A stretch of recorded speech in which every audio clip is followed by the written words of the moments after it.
Yazid, এই লোকটা সুন্দর একটা নাম না?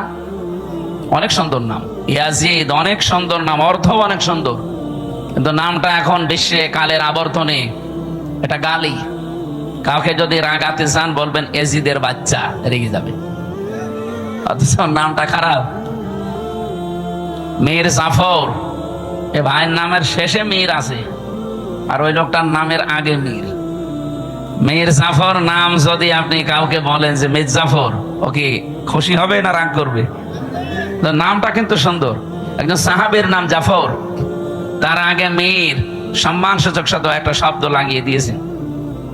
এরকম নামটাও গালি হয়ে গেছে, আজ মানুষ রাখতে চায় না। যারা এই দেশে জুলুম করেছিলেন মানুষের উপরে, নাম যতই সুন্দর হোক দেখবেন কিছুদিন পরে নামটাও গালি হয়ে যাবে। এখন অলরেডি গালি হয়ে গেছে। কাউকে যদি